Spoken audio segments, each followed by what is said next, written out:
I'm running late. The steady tick of my designer watch reminds me with each flick of the wrist as I navigate my new Audi through the tree-lined streets of my childhood neighborhood.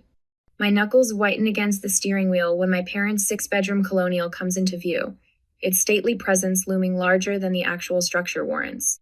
28 years old, the youngest senior marketing director in my firm's history, and my stomach still knots like I'm 16 and missed curfew. I check my reflection in the rearview designer blazer crisp, makeup flawless, hair smoothed into submission, armor, all of it. The driveway is already full Brandon's Range Rover, Olivia's family SUV, Dad's Mercedes. I park on the street like a visitor, which is exactly what I am these days. 4 visits a year, each one more exhausting than the last. My heels click against the stamped concrete path to the door, the sound sharp and purposeful. I don't knock. I never do. This performative dance of belonging requires certain steps. There she is. Mom's voice carries from the kitchen as I slip inside. We were about to start without you. No hug, no direct eye contact. Just the familiar scent of roasting turkey and cranberry and the undercurrent of disapproval that has always scented the air when I'm present. Sorry, client emergency. The lie slips out easily. Better than admitting I sat in my car for 15 minutes, practicing deep breathing exercises. Always working. Dad appears in the hallway, bourbon in hand, eyes tracking my outfit with familiar appraisal. One of these days, you'll find something more important than that job. My smile stiffens but holds. Nice to see you too, Dad. I follow the sounds of conversation to the dining room, where Olivia is arranging flowers at the center of a table, glittering with Mom's best china and crystal. Brandon sprawls in a chair, phone in hand, barely glancing up as I enter. Savannah, Mom says, appearing behind me, go ahead and sit at the kids' table. We've got a spot for you there. The words hit like a physical blow. I turn slowly, certain I've misheard. But there it is, the plastic folding table set up in the corner of the dining room, ringed with colorful children's chairs and set with themed paper plates. My nieces and nephews aren't even there yet, still playing in the basement from the sounds of distant squeals. The kids' table? My voice emerges steady despite the heat rising in my cheeks. Mom's expression remains pleasant, unbothered. We need the space at the main table for Gregory's parents. They're joining us this year. She gestures to Olivia's in-laws, whom I've met exactly twice. I stand frozen, the memory of this morning's preparation washing over me. The care I took selecting this outfit. The extra time spent on my hair. The pep talk in my bathroom mirror. Just get through today. It's just 4 hours. My apartment had felt like a sanctuary this morning, the framed award on my desk, the notification of my promotion still open on my laptop. My friend Maya's voice on the phone. Why do you still go? Seriously, Savannah, what would happen if you just didn't? Now, trapped in the doorway between escape and humiliation, I consider objecting. My lips part, protest forming on my tongue. Brandon looks up from his phone, catching my expression. His eyes narrow slightly, a familiar look that says, don't make a scene. The same look he gave me when I tried to explain my first gallery showing, when I announced my promotion, when I bought my apartment without parental financial support. Fine. The word tastes bitter. I force my feet to move toward the children's table, acutely aware of every eye not watching me, of the deliberate conversations continuing as if this is normal, as if this isn't a statement written in plastic and paper. I lower myself into a chair meant for a child, knees nearly touching my chest, the edge of the table hitting at an awkward height that forces me to hunch. My niece's unicorn plate sits before me, the cartoon eyes seeming to mock my discomfort. The children filter in, eyes wide with confusion at finding an adult at their designated table. My 7-year-old nephew Ben tilts his head. Aunt Savannah, why are you sitting with us? I swallow hard. Just mixing things up. At the main table, conversation flows without interruption. Mom leans toward Olivia. How's the baby sleeping these days? Brandon, Dad's voice carries. Tell Gregory about that promotion. Glasses clink as my father raises his in a toast. To family success, he says, his gaze touching everyone but me. The adults murmur in agreement, a chorus I'm not part of. I watch them from my exile, the realization settling cold and heavy in my stomach. This table, this ridiculous, child-sized plastic throne eyes, the perfect symbol for my entire life in this family. Always adjacent, never included, tolerated, never celebrated. My 7-year-old niece Lucy bumps her juice cup, sending a purple wave across the table and directly onto my cream silk blouse. The cold seeps through immediately, grape juice bleeding into expensive fabric. Sorry, Aunt Savannah. Her little face crumples with genuine remorse. It's okay, sweetie. I dab at the spreading stain with a paper napkin, the material disintegrating against wet silk. Something breaks inside me not dramatically, but with a quiet finality, like ice shifting beneath the surface of a frozen lake. I stand up, the child's chair scraping against hardwood. I fold my paper napkin carefully, placing it beside the cartoon plate. Mom glances over, brow furrowing. Savannah, is something wrong with your seat? I don't answer. My steps are measured as I walk to the hallway closet and retrieve my coat. I can feel their eyes now, finally seeing me as I prepare to disappear. Some traditions aren't worth preserving. The door closes behind me with a soft click instead of the slam my trembling hands want to deliver. Restraint my lifelong companion. Savannah, where are you going? My mother's voice carries through the front window, that perfect pitch of controlled outrage that's fooled country club friends for decades. I turn, meeting her eyes through the glass. I'm leaving. Enjoy your dinner. Simple words. No dramatics. Just truth delivered without padding or apology. My hands shake as I slide the key into the ignition.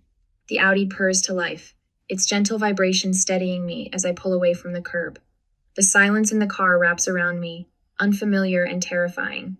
28 years of family Thanksgivings, and I've never once left early. My phone buzzes before I reach the first stoplight. Then again. And again. By the time I'm 3 blocks away, the notifications have become a continuous hum against my thigh. My family's collective outrage transmitted through cellular waves. At a red light, I glance down. Brandon, stop acting like a child, come back. The irony would be amusing if it weren't so painful. I was literally sitting at a children's table 10 minutes ago, but I'm the one acting childish. My voicemail indicator flashes. I tap it, putting it on speaker while I drive. Savannah, my father's voice fills the car, bourbon rough. Enough of this nonsense. Get home now. Not a request a command issued to an underling, not a successful adult woman. 2 more texts arrive in quick succession. Olivia, Mom is freaking out. Just come back and talk. You're ruining dinner. The family group chat explodes with messages. What is going on with her? She's always been so sensitive. Should we be worried? This is so embarrassing with Gregory's parents here. My exit wasn't about creating a scene, but their responses reveal how thoroughly they misunderstand me. I don't want drama, I just wanted a place at the table. A real place. I drive without destination until neon lights catch my eye, a 24-hour diner glowing against the darkening November sky. The parking lot is half full, other holiday refugees seeking sanctuary from family obligations. The warmth hits me as I step into not just physical heat, but something more essential. The waitress looks up from wiping a counter, her eyes taking in my designer clothes, the mascara smudge I can feel beneath my right eye. Honey, you look like you could use some coffee. She doesn't ask what's wrong or why I'm alone on Thanksgiving, just slides a mug in front of me as I settle into a booth. And maybe a slice of pie, she adds, her smile genuine in a way my mother's never is. That would be perfect. My voice cracks on the words. While waiting, I scroll through my phone's photo gallery. Each swipe reveals another family gathering, where the pattern is clear once I allow myself to see it. Christmas 3 years ago. Everyone clustered around the tree while I stand slightly apart, half cropped from the frame. My college graduation, my parents flanking my siblings in the foreground while I hold my honors diploma just out of focus. I screenshot a text from my mother from last year. How's that little job going? Still enjoying playing businesswoman? Senior marketing director? Youngest in company history. But in her eyes, I'm playing pretend. I find the email from my father, sent to Brandon and Olivia, but accidentally copying me. Investment opportunity too complex to include Savannah. You know she wouldn't understand it anyway. My calendar reveals the pattern 2-8 consecutive family events where I was seated at a side table, at the end of the row, or literally in another room. The pie arrives, golden crust and tart cherries, as I compose my message to the family group chat. I select the Christmas photo, the one where I'm half cropped out, and type a caption. The perfect family, always making sure the youngest one knows her place. I continue typing. My fingers steady now. This isn't just about the table. I've been treated like an afterthought my entire life. When you all actually see me as an equal, let me know. My thumb hovers over the send button. This single action will fracture 28 years of acquiescence. Once sent, there's no pretending anymore. No more good daughter who swallows indignities with a smile. I press send, then power off my phone completely. The pie tastes better than any Thanksgiving meal I can remember. I savor each bite, leaving a generous tip before walking back to my car. My spine feels straighter, my shoulders lowered from their perpetual defensive hunch. Savannah? Savannah Reeves? I turned to find Mark Connolly, my lab partner from AP Chemistry, now a pediatrician according to the occasional social media glimpse. Mark, hi. He studies my face with professional assessment. You look different, lighter somehow. I smile, surprised to find it genuine. I finally put down something heavy I've been carrying for years. He nods like he understands, though he couldn't possibly know what transpired today. But maybe he recognizes the universal look of someone who's finally chosen themselves after years of self-abandonment. As I drive toward homie home, not theirs, I wonder what happens next. Will I withstand the guilt storm that's surely brewing? Will I cave when my mother cries or my father threatens? Or will this be the first day of a new chapter where I finally stand my ground? The night sky opens above me, vast and full of possibilities I never allowed myself to see, while squeezing into spaces too small to contain me. I drop my keys into the ceramic bowl by the door, a piece I bought from a local artist to celebrate my first promotion. The sound echoes through my apartment, bouncing off the exposed brick walls that I fell in love with 3 years ago when I signed the lease without a cosigner. Without my parents' approval. My designer blazer slides from my shoulders, heavy with the weight of today's confrontation. I hang it carefully in the closet, muscle memory preserving the expensive fabric, even as my mind races with the gravity of what I've done. I've never walked out before, not once in 28 years. My apartment glows with the warm light of success they refuse to acknowledge the framed marketing award on my office wall. The signed prints from campaigns that doubled client revenue, the sleek furniture I selected and purchased myself. No hand-me-downs. No parental subsidies. I kick off my heels and pad across the hardwood to the living room wall, where family photos hang in artful arrangement. Mom insisted I display them during her only visit, so you don't forget where you came from, Savannah. My fingers trace the gilt frame of last year's Christmas portrait, Brandon and Olivia flanking our parents, their spouses and children arranged in perfect formation. And Mess slightly off-center, half a step behind the group, my smile not quite reaching my eyes. I lift the frame and remove it from its hook. One by one, I take down each family photo, creating a stack on my coffee table. Not destroyed, just removed from my daily sightline. The wall looks strangely empty, but I feel fuller somehow. My phone sits dark and silent on the counter where I abandoned it hours ago. The notification light blinks accusing red, red. I leave it there and open a bottle of wine instead. Tonight, I sleep uninterrupted by family-induced anxiety for the first time in memory. No 3 a.m. spiral of imagined criticisms. No mental rehearsal of responses to potential jabs. Just darkness and peace, and the distant sound of city traffic below my window. Morning light streams through my eastern windows, painting golden patterns across my bedspread. I stretch, muscles relaxed in a way that feels foreign after years of tension. For a moment, I forget yesterday's upheaval and simply exist in the warmth. Then reality returns, and with it, a strange sensation in my chest. Not the familiar tightness of dread, but something lighter. Something that feels dangerously like freedom. I shower, dress in soft lounge clothes, and make coffee before approaching my phone. The blinking light has become frantic texts, calls, voicemails accumulating throughout the night. I take a deep breath and press the power button. The notifications flood my screen in a digital avalanche of family reaction. Dad, 6:42 p.m. Where did you go? Call your mother immediately. Dad, 7:15 p.m. Your mother is devastated. Fix this now. Mom, 6:38 p.m. Savannah, please come back. We're worried about you. Mom, 8:24 p.m. I don't understand why you're making this into such a big deal. It was just a table arrangement. Brandon, 7:03 p.m. Way to ruin dinner. Mom's upset and Dad's furious. Nice work. Brandon, 10:17 p.m. If you thought this would make us respect you more, you're wrong. You're acting like a child. Olivia, 6:55 p.m. Where are you? Mom's freaking out. Olivia, 8:42 p.m. Do you realize how selfish you're being? Mom can't stop crying. The messages escalate through the evening, concern morphing to anger, then outright threats. Dad's final text suggests reconsidering financial support I haven't received since college. My brother questions my mental stability. My sister invokes family loyalty as if it's a one-way obligation. I scroll through them with growing clarity, seeing the manipulation tactics laid bare. The guilt, the gaslighting, the collective rewriting of reality where I'm the villain for refusing to accept the unacceptable. Then a text from an unexpected sender stops my thumb mid-scroll. Emma, 13, Olivia's daughter. I get it, Aunt Sav. They make me feel invisible too. My breath catches. I read it 3 times, my niece's simple words cutting through the noise of adult accusations. She sees it too, the subtle exclusion, the dismissal of worth. My phone vibrates with an incoming call. The name surprises me. Aunt Vivian, Dad's sister, who disappeared from family gatherings years ago. The black sheep who chose career over children and paid the price in familial currency. Savannah? It's Vivian.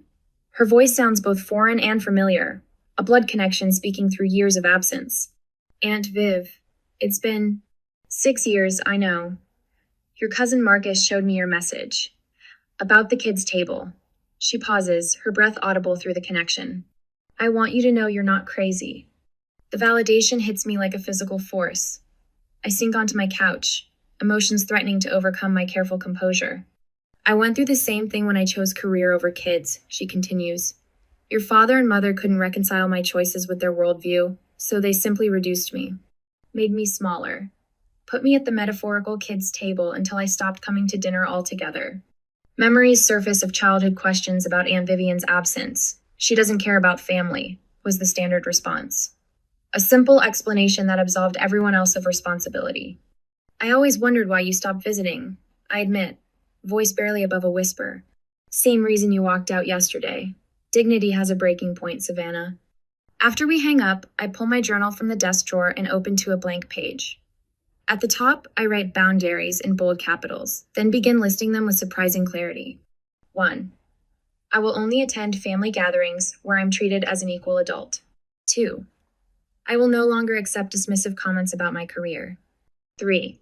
I will meet on neutral ground, not the family home. The list grows, each boundary a brick in the foundation of my self-respect. When it's complete, I call my therapist for an emergency session. Then my friend Maya, who answers with immediate concern. I did it, I tell her. I finally walked out. Holy shit, Sav, she breathes. I'm so proud of you. 2 hours later, I find myself on an online forum for adults navigating family estrangement. The stories mirror mine with eerie similarity, the consistent exclusion, the subtle undermining, the moment of clarity that triggered action. I'm not alone in this experience. Not broken or overly sensitive. Just human, with normal human limits. By evening, I've compiled evidence of the pattern photos, text screenshots, a timeline of incidents spanning years. I practice responses to anticipated arguments. I'm not angry. I'm establishing boundaries. This isn't about one dinner. It's about a lifetime of exclusion. I'm not asking for special treatment, just equal treatment. I arranged to meet them at a coffee shop downtown public, neutral, time limited. I text Maya to check on me halfway through. My phone rings just after 9. Mom's name flashes on the screen. I let it ring 3 times, centering myself before answering. Hello, Mom. Savannah. Her voice is controlled, the practiced tone of someone who believes they hold the power. Your father and I have decided we're willing to forgive you for yesterday's display. The old Savannah would have accepted this opening, grateful for any path back to approval. But that version of me sat at a folding kids' table and accepted paper plates, while adults dined on china. I inhaled deeply, feeling my spine straighten. That's interesting, I reply, my voice steady and clear, because I'm still deciding if I'm willing to forgive you. The silence that follows stretches so long, I check to see if the call disconnected. But Nosha's there, breathing, recalibrating a world where her youngest daughter has suddenly, irrevocably changed the script. It was just a table, Savannah. My mother's voice through the phone carries that familiar dismissive tone, the one that's diminished my experiences since childhood. I grip my phone tighter, pacing the hardwood floors of my apartment. The space I bought myself, the life I built without their help or approval. It wasn't just a table, Mom. My voice remained steady, practiced from hours of rehearsal with my therapist. It was what the table represented. You're being dramatic. I'm being honest. I stopped pacing, standing tall beside the framed marketing award on my wall. The kids' table was just the final insult in a pattern that's existed my entire life. I tick off the evidence I've compiled in my journal. You excluded me from Brandon's investment group because, and I quote, "It's for people with real careers. You introduced Olivia as your successful daughter at the Christmas party last year while I stood right beside you. You've seated me away from adults at every family gathering since I turned 18. The silence on the other end stretches long enough that I check to see if she's hung up. That's not how it happened," she finally says, but her voice lacks its usual conviction. "I have the text, Mom. I have photos. I have emails." I trace my finger along the compass tattoo on my wrist me private reminder to follow my own direction. This isn't about one dinner. This is about 28 years of being treated as less than. She shifts to Gilther, next defensive tactic. "After everything we've done for you, what exactly have you done for me lately?" The question slips out sharper than intended, but I don't retract it. My apartment? Bought it myself? My education? Scholarship. My car? My savings. My career? Completely self-made. Another silence. Then, "What do you want from us, Savannah?" The question catches me off guard not because it's unexpected, but because it's the first time she's ever asked what I want. I want to be treated with the same respect you give Brandon and Olivia. My voice softens but remains firm. I want my achievements acknowledged. I want a seat at the actual table literally and figuratively. I hear her inhale sharply, and in that breath, I sense the first crack in her armor. She knows her usual tactics aren't working. My phone buzzes with a group text from Brandon that evening. "Emergency family meeting tomorrow night. We need to discuss the Savannah situation. 7 p.m., Mom and Dad's. Savannah not invited." I smile despite myself. The family is scrambling. An hour later, my 13-year-old niece sends a screenshot of their living roomy parents, Brandon, and Olivia huddled in intense conversation. Her message reads, "They're freaking out, Aunt Sav. Dad keeps saying you're ruining the family." Grandma cried, "It's better than Netflix." The next morning, one of my father's golf buddies mentions the situation during a client meeting. "Robert says things are tense with your family right now," he says awkwardly. "Hope it all works out." When I check Facebook, my mother has posted a vague plea for prayers during this difficult family time. The comments flood with sympathetic responses, friends asking what happened, offering support without knowing the situation. They're losing control of the narrative, and it terrifies them. I spend 3 hours crafting my email. Each word precisely chosen, each example meticulously documented. I attach family photos spanning years images that clearly show the pattern of my exclusion. When finished, I address it to my entire extended family, not just my parents and siblings. "I love you all, but I love myself enough to demand respect." I write in closing, then press send before doubt can creep in. Responses trickle in throughout the day. My cousin Michael. "I've watched this happen for years and never said anything. I'm sorry, Savannah." My father's sister who stopped attending family functions years ago. "It took courage to say what I never could. Proud of you, niece." Even my mother's best friend sends a private message. "Your mother and I have been friends for 30 years, but you're absolutely right. I've seen how they treat you."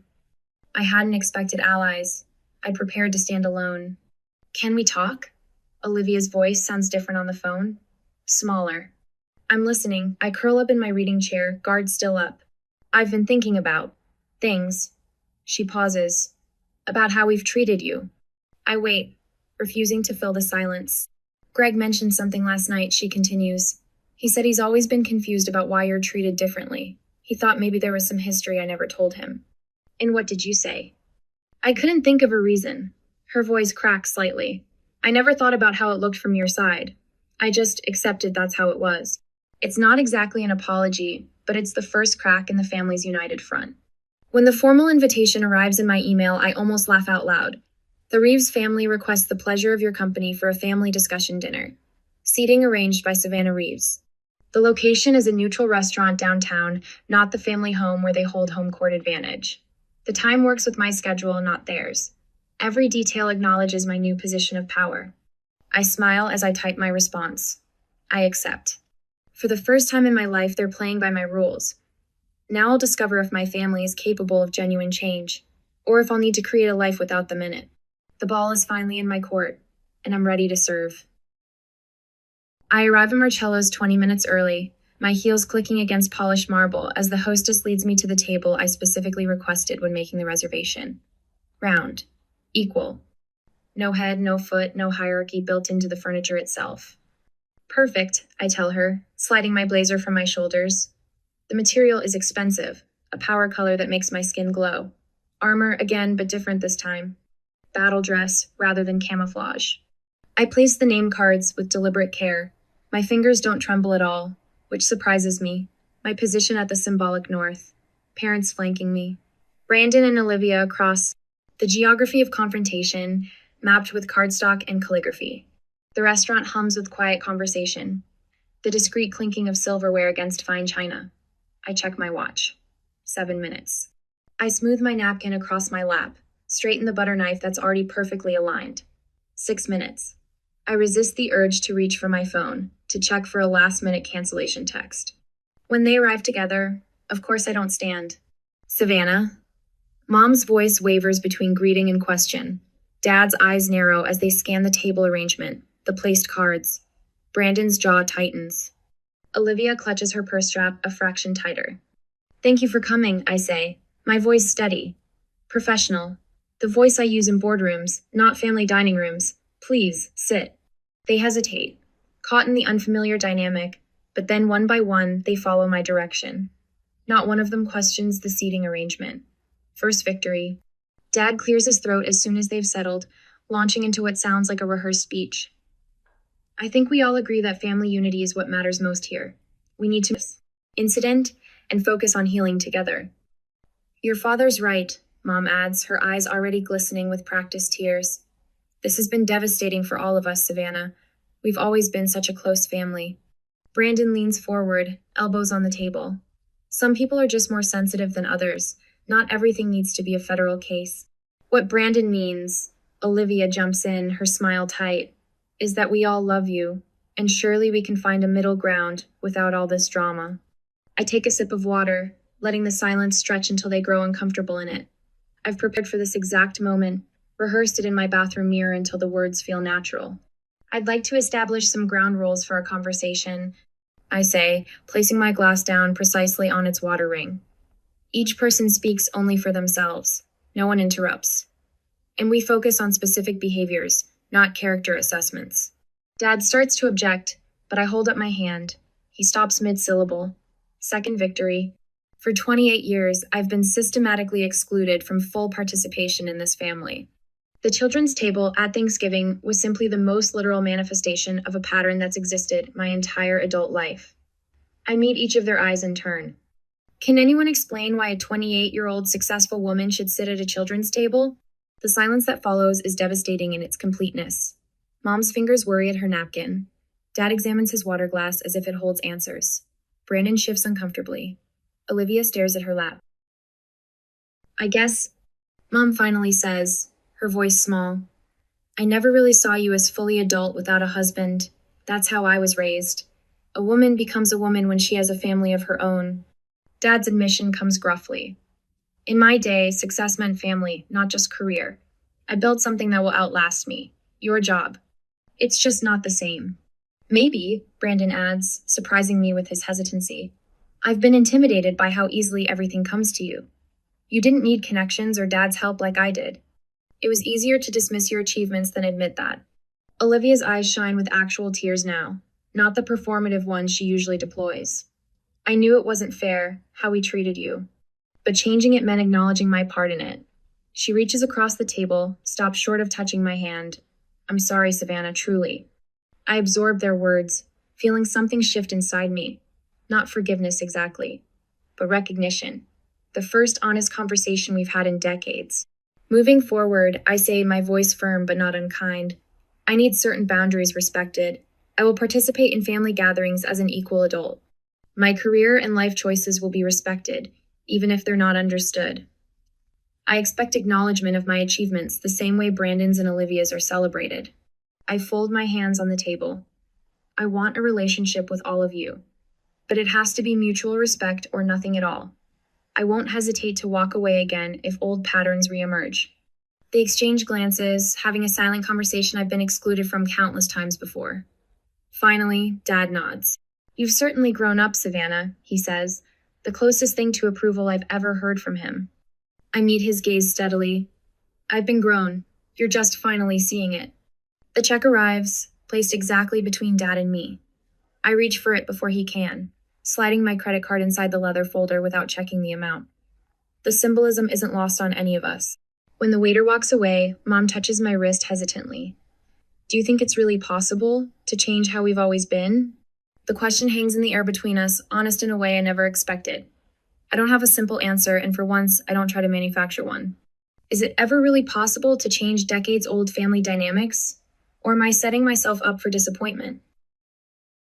My kitchen bustles with movement and conversation, a symphony of life that fills my apartment. The scent of roasting turkey mingles with cranberry and fresh herbs, familiar yet somehow new. I check my designer watch, no longer counting the minutes until escape, but noting that everything is right on schedule. Aunt Savannah, is this enough sage for the stuffing? Lucy stands on a step stool beside me, her 13-year-old hands carefully measuring herbs. Perfect. I squeeze her shoulder. You've got a natural talent for cooking. The dining table stretches through the living area of my apartment, a single expansive surface with chairs for everyone.